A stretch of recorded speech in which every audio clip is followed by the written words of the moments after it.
안녕하십니까. 저는 강원도민일보의 이세훈 기자라고 합니다. 아무래도 저희 강원도 같은 경우에는 세계 유일의 분단도이다 보니까 평에 관련된 이슈가 가장 큰 관심을 모으고 있는데요. 대통령님께서는 취임 후 대북, 대남 방송 중단, 접경지 방문, 대북 전단 대책 지시 등 그 한반도 평화 중심의 안보 행보에 박차를 가하고 계십니다. 이와 관련돼서 한반도 평화 정착 방안을 비롯한 대북 정책에 대한 대통령님의 구체적인 구상과 계획이 궁금합니다. 네, 우리 강원도민일보? 네, 강원도민일보 이세민 기자님 감사드립니다. 강원도 그리고 이제 경기 북부 이 지역은 이제 분단으로 인한 피해가 정말로 크죠. 제가 평소에 참 안타깝게 생각하는 것이 이 긴장이 격화되고 군사적 대결이 심화되면 사실 접경지의 경제 상황은 매우 나빠집니다.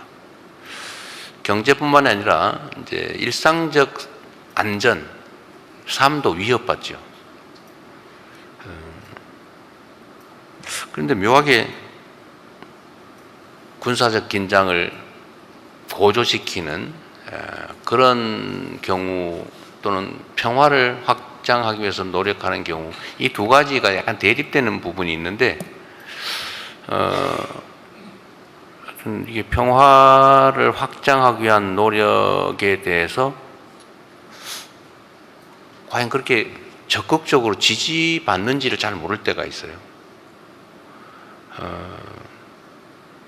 하여튼 정치적 상황과 조금 이렇게 약간 상반되는 결과가 나올 때가 많아서 약간 당황스럽기도 합니다. 그러나 분명한 것은 어떤 접경 지역은 평화 체제가 강화되면 뭔가 좀 나아져요. 그리고 대한민국 전체도 긴장이 완화되고 평화 체제가 강화되고 대화, 소통, 협력이 강화되면은 경제 상황도 나아지고 국제적 평가도 좋아지죠. 구체적으로 어떻게 할 거냐? 이건 아까 제가 이 기자회견문에 대체적으로 말씀을 드렸습니다. 한미동맹, 한미일협력이라고 하는 그 기본적 토대, 그리고 세계 5위, 그리고 북한의 1년 국민 총생산의 1.4배에 이르는 우리의 1년 국방비. 어쨌든 이런 든든한 국방력, 그리고 앞으로도 이제 안보 분야에 대한 이제 연구개발이나 아니면 무기 장비 체계 개편 또는 군 첨단화, 스마트 강군화 이런 것들은 계속해 나가야 되겠죠. 그건 뭐 기본적으로 하는 거고, 대화와 소통, 협력, 이게 정말로 중요할 것 같아요. 이게 뭐 김대중 대통령께서 햇볕 정책이라는 이름으로 이제 일종의 전형을 만들기도 했지만 사실 전쟁 중에도 외교는 하는 겁니다. 이거는 뭐 수백 년, 수천 년 전에도 있었던 일이죠. 전쟁을 해도 외교는 하는 거예요. 대화는 하는 거죠. 근데 대화를 전면 단절하는 건 그건 정말 바보짓이죠. 미워도 얘기를 들어야 되거든요. 그리고 협의, 협상하고, 그리고 서로의 손해를 줄이는 일, 서로의 이익을 키우는 일, 이거는 상대가 한 개도 득을 못 보게 하겠다. 내가 더 큰 손해를 감수해야 되겠다. 이렇게 하면 안 되죠. 상대가 한 개 득을 보더라도 내가 3개 정도 득을 볼 수 있다면 내가 2개 더 득 보는 거니까 그건 이기는 길이지 않습니까? 근데 이 길을 잘 찾아야 되는 거죠. 그냥 오로지 아무것도 얻지 못하게 하겠다. 그게 우리한테 득이 되냐? 저는 아니라고 생각해요. 그래서 정치나 외교에서는 감정을 배제해야 된다. 철저하게 이성적으로, 합리적으로, 논리적으로 대응해야 된다고 생각합니다.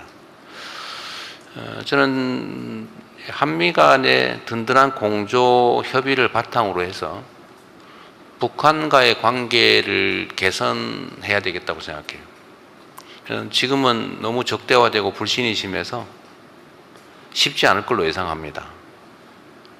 그러나 저는 대북 방송 중단을 할 때 얼마나 빨리 반응할까, 혹시 반응 안 하면 어떡할까 약간의 우려를 했던 건 사실이에요. 우려를 했지만 분명히 호응할 거라고 생각했죠.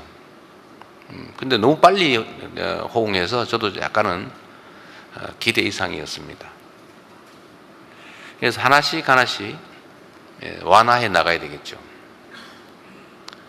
제가 변호사 일을 하면서 상담을 많이 했는데 그 중에 부부 갈등 상담을 많이 했어요. 제가 어린 나이에 하필 제가 개업하고 하던 그 시기에 그런 문제가 유난히 많았습니다. 그래서 제가 이런 얘기를 자세히 좀 들어보면 그 근본적인 원인도 대충 알겠고, 그러면 정말로 극단적인 최종 결론 헤어지는 게 해결책이냐,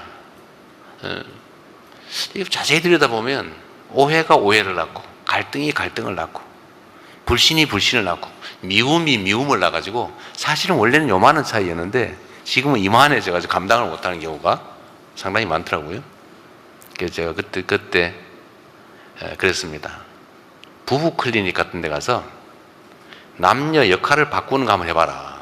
그리고 다시 갔다고 다시 상담 와라. 그래서 제가 그런 경우 꽤 많았어요. 근데 대개 부부 상담소로 갔다 온 사람들은 다시 오지 않았어요. 역할을 바꿔보니까 이해하게 된 거예요. 내가 왜 그랬지? 서로. 전 비슷하다고 생각해요. 사람 관계도, 여당과 야당과의 관계도, 남과 북의 관계도, 또 진영과 진영 관계도 전 비슷하다고 생각합니다. 대화 소통이 정말로 중요하다. 그리고 서로에게 득되는 길을 가자. 절멸하는 게 목표가 아니라면, 가능하면 우리가 안전한 범주 내에서 서로에게 득되는 길을 가고, 그게 대화와 소통, 협력, 그리고 공존이다. 그리고 우리 헌법에도 써져 있잖아요. 평화적 통일을 지향한다. 흡수가 아니고, 누가 흡수당하고 싶겠어요? 엄청난 희생과 갈등, 그걸 수반하겠죠. 그래서 가능하면 존재를 인정하고 서로에게 득되는 길을 가고 동질성을 조금씩 회복해가고, 역사의 눈으로 보면 우리가 53년 전쟁 후에 지금 한 80년 되나요? 역사의 눈으로 보면 긴 시간은 또 아니죠. 수백 년 후에도 다시 통일하니까요. 그러나 지금은 통일을 얘기하는 것은 자칫 상대한테 뭐 흡수하겠다는 거야, 뭐 굴복을 요구하는 거야, 이런 오해를 받을 수 있어서 일각에서 무슨 통일부 이름을 바꾸자 이런 얘기도 하는 것 같아요. 그러나 그런 논란에도 불구하고 길게 보고 소통과 협력을 계속해 나가자. 근데 구체적으로는 어떻게 할 거냐? 그건 제가 안 그래도 안보실, 국정원 이런 데다 좀 여러 가지 얘기들을 좀 해놨습니다. 뭐 구체적으로 어떻게 했는지는 나중에 결과로 말씀드리도록 하겠습니다.